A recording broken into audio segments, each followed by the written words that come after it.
Halo, selamat siang rekan-rekan semua.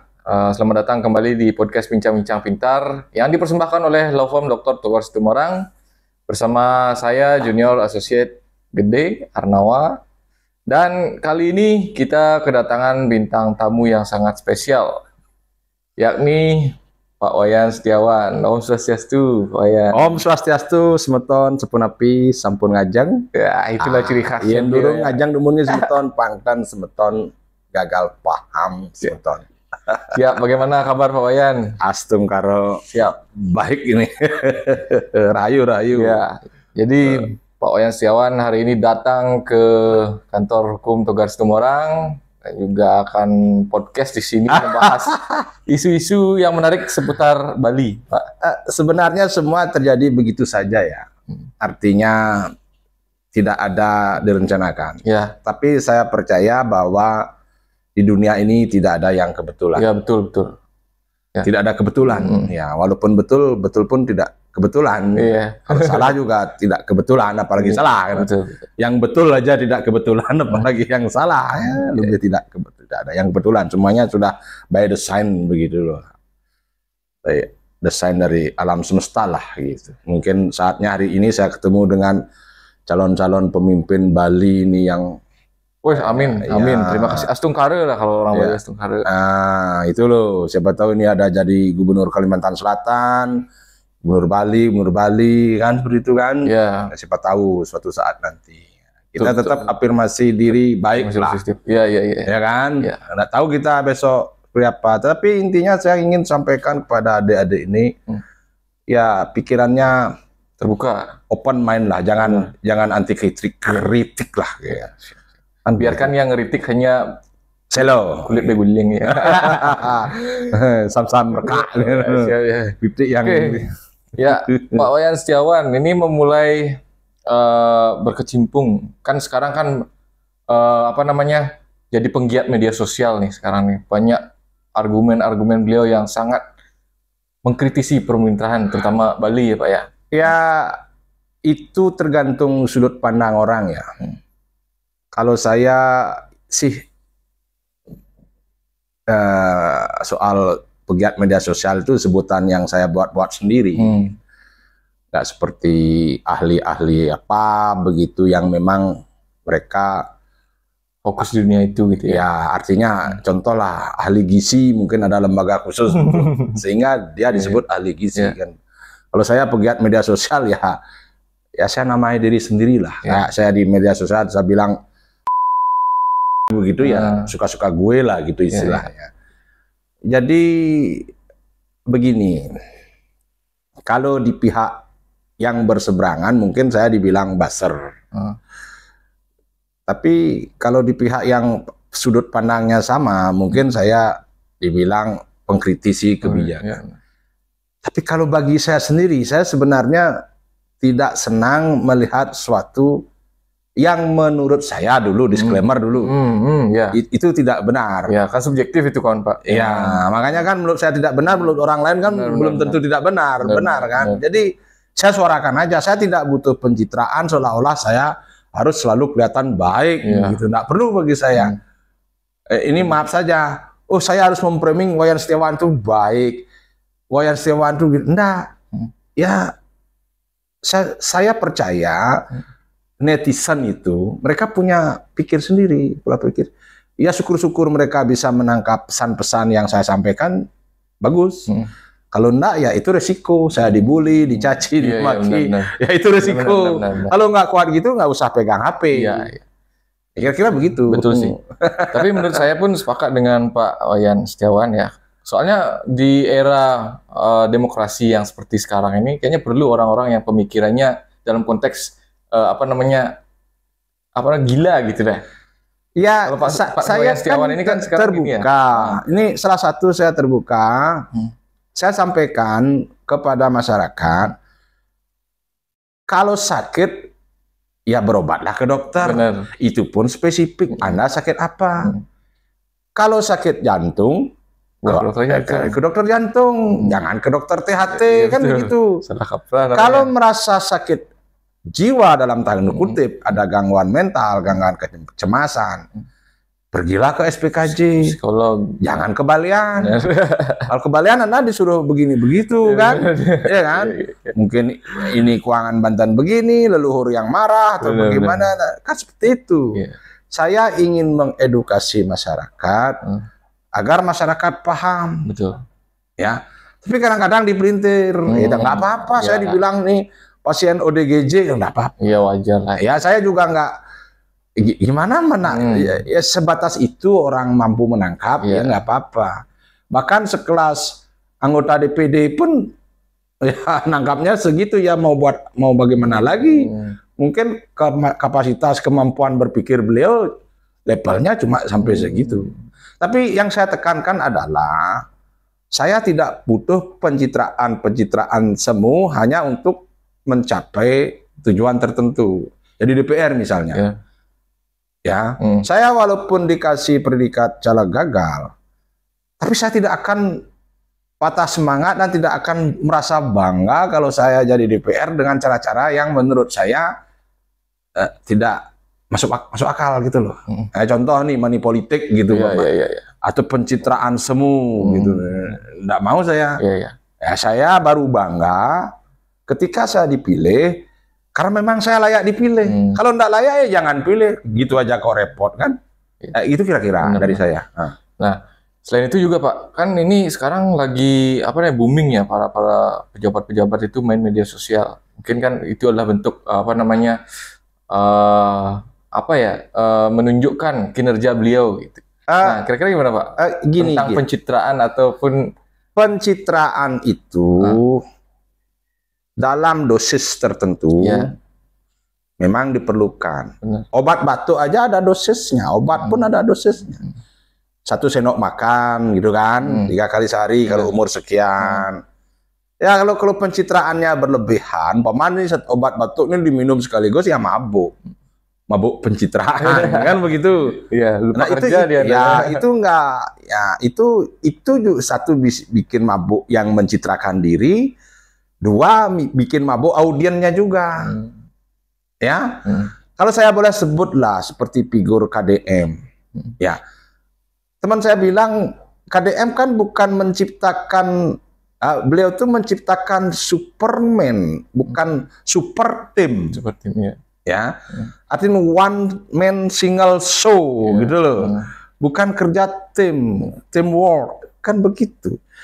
Dan kalau dikritik kan yang kerauhan gitu loh, kan pendukungnya, artinya yang pemujanya. Jadi jangan lupa kalau sudah menjadi pejabat negara itu ada juga etikanya, komunikasinya. Contoh nih, kalau gubernur juga ada biro humas kan? Ya, juru bicaranya. Ada juru bicara, ada biro humas. Presiden pun punya juru bicara. Masa sih gubernur konten kreator gitu? Salah nggak salah, saya bilang nggak salah. Perlu pencitraan, tapi sebatas mana? Ya, bukan berarti bahwa semua yang dilakukan seseorang yang mencitrakan diri di medsos itu selalu benar, nggak boleh dikritik. Nggak juga begitu, Ferguson. Ya, gitu benar. Ya kan? Tapi menurut Pak Wayan nih, kan Pak juga pengamat pemerintah, juga pengamat kebijakan publik kan. Ya. Nah, sekarang melihat anggota-anggota dewan ataupun pemerintahan yang sering ngonten gitu kan. Ya. Menurut Pak Wayan gimana Pak? Apakah dengan konten-konten ini akan kira-kira mengganggu kinerja mereka begitu? Gimana kira-kira Pak? Kalau menurut saya ya jelas lah. Kalau pejabat itu kan ada sudah tupoksinya, tugas pokok fungsinya, kan harus didelegasikan. Ya, ini saya analogi sederhana aja. Ini maaf nih, audien juga nanti tolong juga jawab di kolom komentar ya. Ini ada rumah sakit nih. Di rumah sakit itu ada dokter, ada satpam, ada tukang parkir, ya, ada penjaga kantin. Mereka berada dalam satu ruang kerja, lingkup ruang kerja yang bernama rumah sakit A gitu. Ada direktur rumah sakit juga. Nah, pertanyaan saya, apakah satpam boleh nyuntik pasien? Ya, tentu tidak boleh. Apakah dokter etis kalau jadi tukang parkir? Betul. Harus sesuai tupoksinya. Ya. Apakah penjaga kantin bisa menggantikan kedudukan direktur rumah sakit? Enggak kan? Nggak bisa. Semuanya ada tupoksinya kan. Nah, kalau dalam pemerintahan itu kan sudah ada bagan-bagannya. Artinya ada apa? Struktur kepemerintahannya. Ada gubernur, ada wakil gubernur, ada sekda, ada kepala dinas, ada mereka kan harus bekerja sesuai tupoksinya. Gubernur itu kan seorang, saya pikir kalau dalam perusahaan kayak manajer gitulah. Iya, direktur mungkin ya. Iya, kayak apalah, kayak pemimpinannya. Ya, CEO-nya. Masa CEO-nya nyapu? Ya. Jadi kadang saya aneh juga sih kalau lihat nih contoh nih gubernur KDM masuk kali, dipuja-puja ini betul-betul gubernur yang kerja gitu. Dan lebih aneh lagi kalau lihat seorang anggota DPD ngepost ya boleh mabuk-mabukan ini gitu. Itu kan kerjanya Satpol PP pariwisata sekarang sudah ada kerjanya Polsek gitulah. Ya salah ya nilai sendiri. Tapi bagi pendukung yang sudah memetang kan itu dianggap suatu ini memang bekerja untuk Bali. Tapi tupoksinya kan enggak begitu. Iya. Ya, coba pikir sendiri. Ini pakailah nih waras berlogika gitu loh. Menurut saya begitu. Jadi saya mengkritik dalam kapasitas seseorang umpama jadi gubernur, umpama jadi bupati, umpama jadi anggota DPRD, umpama jadi anggota DPD RI. Banyak loh yang saya kritik. Bahkan dengan Pak Togar dulu juga saya pernah iya kan? Ya itu artinya kan mengkritisi. Loh, tapi kita kan nggak bermusuhan. Iya, bebas berpendapat kan. Itu kan ya opini masing-masing ya kan pada dalam kapasitas masing-masing. Mungkin beliau sebagai lawyernya seseorang atau saya sebagai kontrak. Itu kan nggak masalah. Ya kan? Sama juga saya bilang kenapa hanya mengkritik si A saja? Loh, siapa bilang saya mengkritik si A saja? Iya benar. Mungkin baru beli HP ya kan saya bilang gitu.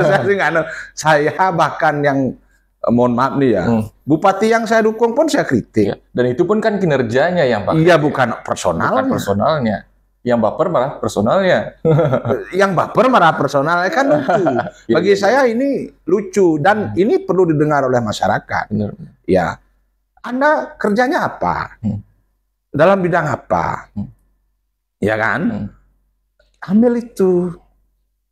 Kalau jadi gubernur, apa tugas gubernur? Ya, jadi CEO-nya provinsi itu.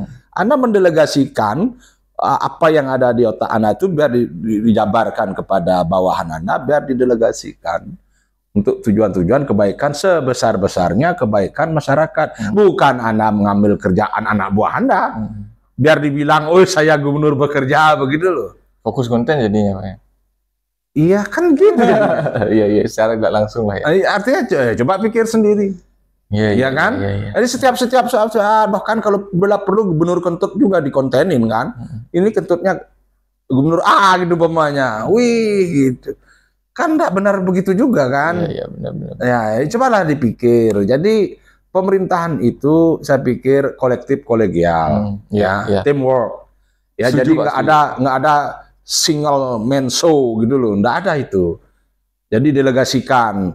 Masa Menteri Keuangan mengurusin soal pertahanan? Masa Menteri Pertahanan ngurusin soal pertanian itu umpamanya?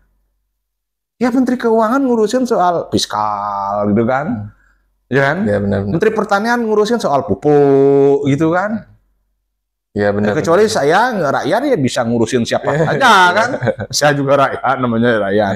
Bisa ngurusin tetangga, bisa julid sama tetangga ya rakyat. Asalkan nggak melanggar hukum ya. Iya kan? Tentu. Kan seperti itu. Benar. Nah, cuma kalau yang amati nih Pak ya, kalau Pak sebagai penggiat media sosial dan juga berhadapan dengan pejabat yang bermain media sosial, ya agak ngeri-ngeri juga Pak ya. Iya, nggak apa-apa sih, saya sering dibully. Tadi kan lihat komentarnya itu. Kok dibilang ODGJ, ya saya bercandain aja, saya ODGJ gitu. Orang dalam genggaman janda. Nggak apa-apa berpikiran gila Pak, karena harus gila juga kan. Di dunia yang pura-pura waras ini kan Pak. Tapi begini, saya ada tanggapan serius sedikit. Ini masukan juga kepada penyelenggara pemilu ya. Dalam hal ini KPU dan Bawaslu ya.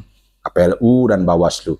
Sebagai mantan caleg, dari pengalaman saya 2 kali nyalek, 2014 dan 2024 kemarin, jadi jeda 2019 saya nggak nyalek. 2024 itu pun saya nyalek karena kecelakaan. Karena waktu itu rekan saya di Nasdem, Dewo Nyoman Budiaso mundur. Sehingga saya yang masuk. Sebenarnya ya saya bukan orang Nasdem lagi gitu loh. Saya sudah keluar dari itu. Ya, karena ada kesempatan aja Pak. Ada, saya waktu itu caleg Hanura. Iya. Yang Pak nulis sendiri. Itu Nasdem. Waktu itu nulis sendiri ya waktu itu. Iya. Ngapain saya buang-buang duit untuk berpilih? Nggak mau saya. Kan Pak nulis sendiri tuh. Iya, daripada beli baliho kan lebih baik saya tulis sendiri. Mana salahnya saya? Benar. Nomor 1, I Nengah Senantaro. Nomor 2, titik-titik. Loh, kok titik-titik? Orang nomor 2 saya. Nomor 4 saya. Nomor 2 titik-titik. Nomor 3 titik-titik. Nomor 4 titik-titik. Loh, ini nomor 4 saya loh. Saya tulis sendiri nama saya, Wayan Setiawan. Salah saya di mana? Iya, karena kan nomor 4 memang saya. Kecuali Senantaro saya coret-coret itu saya robek. Dirusakin. Nah, orang saya memperbaiki, mengkoreksi bahwa nomor 4 itu ada namanya. Wayan Setiawan. Tapi waktu itu yang bersangkutan gini nggak Pak? Marah nggak Pak? Nggak, ngapain marah orang satu partai. Terus marahnya dasarnya apa? Kecuali PDI gitu, saya tulis saya ya bisa aja saya kena kriminal kan. Cuma netizen ya waktu itu tuh ya yang gitu. Ya netizen. Netizen kan beraneka ragam. Kita juga nggak gimana. Kalau itu tanggapin, saya kadang-kadang tapi tanggapin ya. Walaupun kan begini, ini namanya media sosial tuh media berekspresi, maya ya, media maya kan, dunia maya kan, kayak kita main sinetron aja, kayak main film aja. Kalau kita terlalu banyak dibully, berarti mungkin oleh audien, oleh penonton kita dianggap sukses memerankan tokoh antagonis. Artinya kita diamati kan? Ya, diamati. Justru kalau sepi-sepi kan berarti kita nggak ada yang merhatiin. Benar. Kalau kita dipuji, mungkin kita dianggap sukses memerankan tokoh protagonis. Nah, setuju Pak, setuju. Ya kan? Ya. Jadi nggak usah lah. Tapi kadang-kadang kan biar ada kesannya, saya suka 1 kali 2 kali. Dramatisir lah sedikit ya. Ya, seolah-olah saya berkonfrontir dengan netizen. Iya. Saya jawab. Pernah nggak Pak gitu Pak? Ini barusan saya jawab ini. Oh, saya bilangin, kamu jadi nggak sparring kayak gituin. Kalau saya jadi sparring, saya cariin kamu lawan sparring. Berarti Pak Pak ditantang sparring gitu? Ya, dia komentarnya supaya gitu. Saya ditantang sparring, saya orang sudah tua. Kalau sama-sama tua seperti saya, iseng-iseng olahraga cari keringat saya lawan. Tapi kalau orang kayak Ade Rai gitu misalnya, kan saya cariin yang sepadanan sama Ade Rai kan gitu. Nanti saya nonton kan gitu. Tapi nanti kalau saya gini Pak, nonton. Nah, kayak kemarin juga pernah viral saya mau sparring dengan rekan, tapi ya itu kan sebagai bagian dari hiburan masyarakat. Biasa lah kan. Kadang-kadang kerasa ingin tahu masyarakat tuh tinggi. Bandingkan kalau nggak ada begini kan masa nonton HP blank begini nggak? Flat aja kan. Kan flat aja kan. Ini media sosial itu saring-saring lah. Benar. Yang baik ya tetap kita pakai. Kalau yang nggak baik jangan dipakai. Kan begitu. Betul. Sama kayak pagi ini saya datang ke TPA Suwung. Sebelum ke sini saya ke TPA Suwung. Kenapa itu Pak? Nah, gini loh. Kebersihan itu tanggung jawab kita semua. Ya, bukan tanggung jawab pemerintah semata, bukan. Pemerintah memang bertanggung jawab, ya.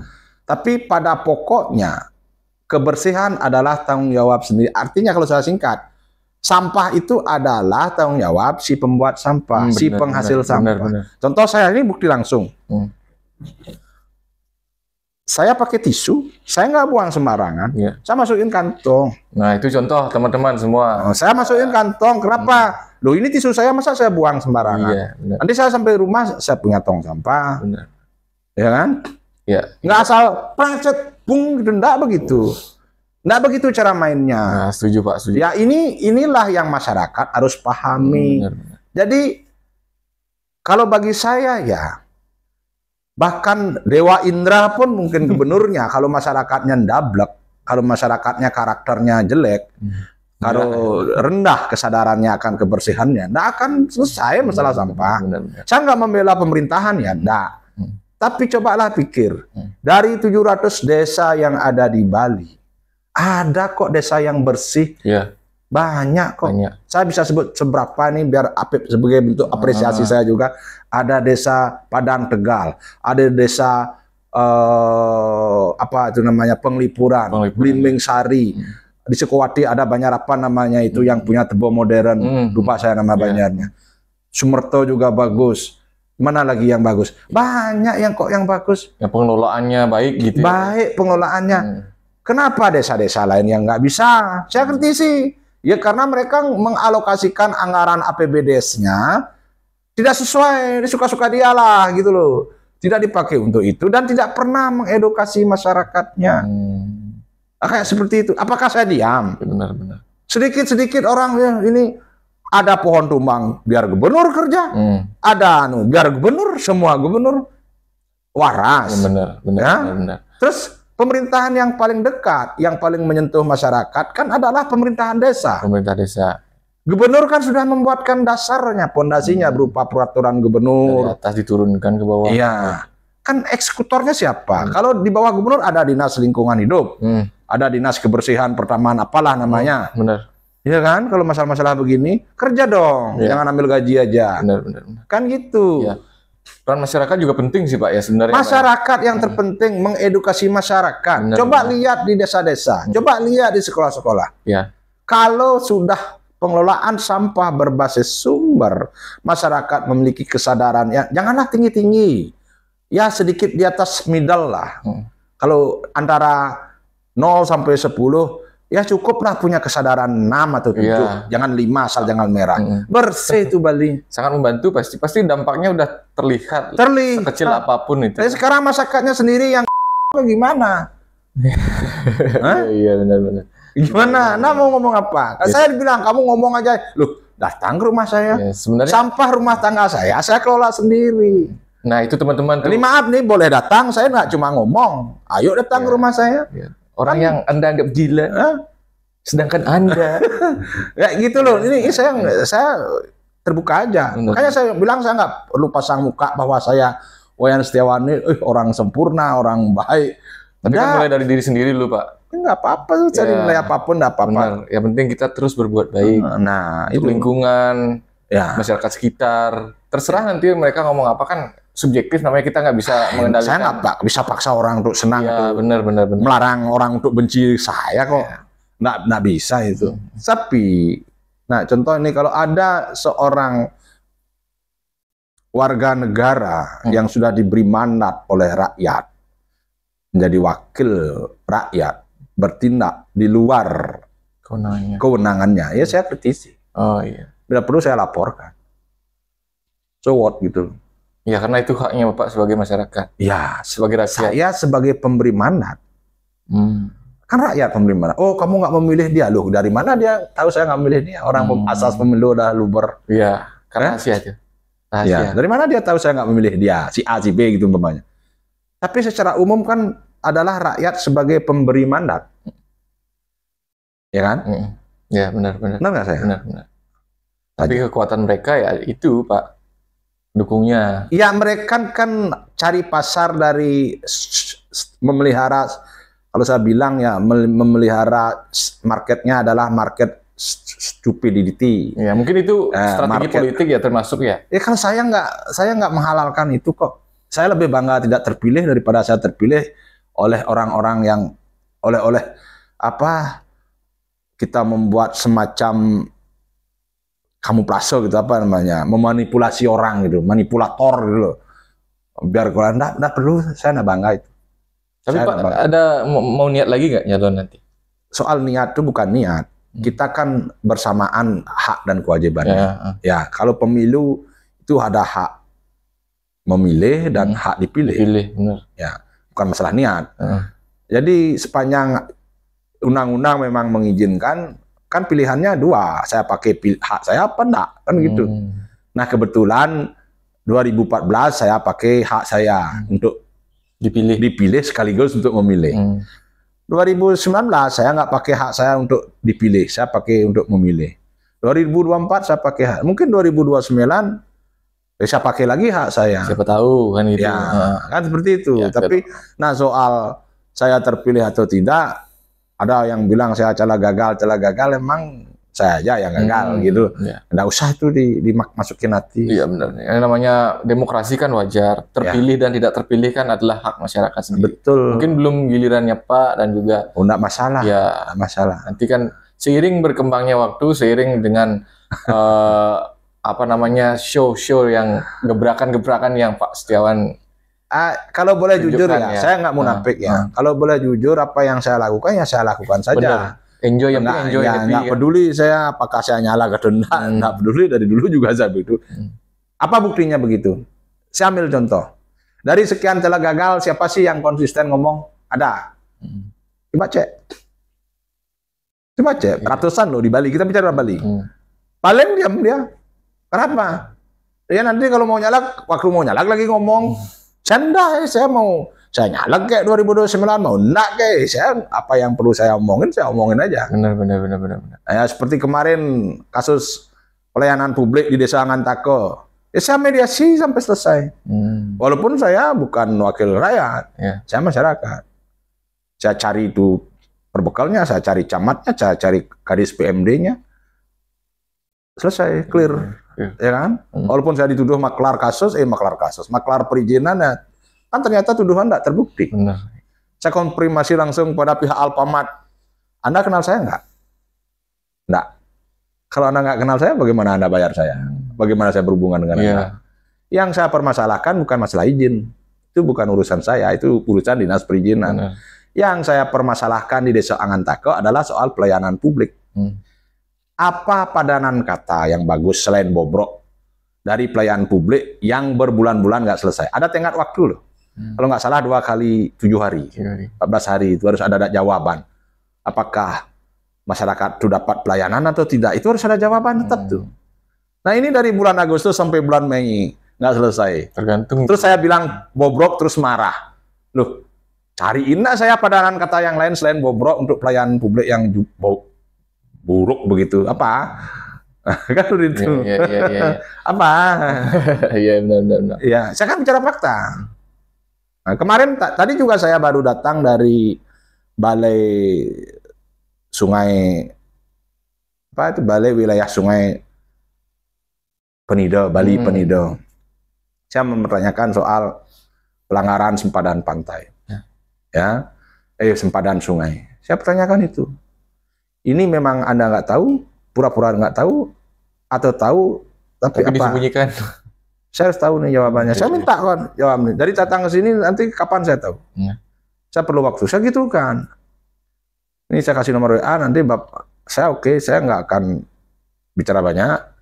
Saya kasih masukan ini ada begini, bagaimana? Tolong dicek. Nanti kasih saya informasi.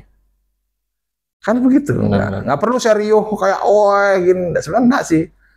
Cuma ya kalau kita sebagai pemilik Bali, Anda pemilik Bali loh, gede itu besar, ya. Mudah-mudahan cita-citanya besar, mimpinya besar, dan anunya juga besar. Maksudnya passionnya gitu loh, ya kan? Semangatnya besar gitu. Jadi Bali itu, masa depan Bali itu ada di tangan anak muda seperti gede ini.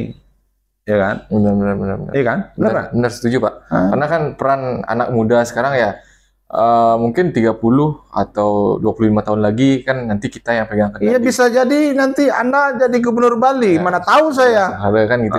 Saya ngomong Pak Gubernur, you lo pernah jadi host saya gitu. Saya jadi pernah jadi narasumber you kan gitu jadinya. Iya dong. Benar. Atau jadi menteri kehakiman siapa tahu? Iya sih. Kan nggak tahu. Nah makanya alam semesta itu pasti akan berkonspirasi untuk kebaikan. Benar. Kalau kita menciptakan kebaikan kecil tiap hari secara konsisten. Kalau toh sekarang kita belum, ya waktunya ya nggak apa-apa. Mungkin saya berpikir positif aja ya. Ini mohon maaf ya, 2014 saya gagal. Untung saya gagal, saya gitu. Kenapa? Kalau saya berhasil, paling saya jadi terpidana korupsi tangkap KPK gitu karena tumen-tumen lihat uang banyak gitu kan bisa jadi kan. 2024 juga gagal, mungkin bagus juga saya gagal. Kalau saya berhasil mungkin saya ingin kawin lagi, bisa jadi kan. Jadi berpikir positif aja. Benar. Ada hikmahnya lah, Pak. Ada hikmahnya. Nanti 2029 mungkin seiring bertambah umur, masyarakat mindsetnya sudah bagus, mereka percaya saya juga bisa amanah kan.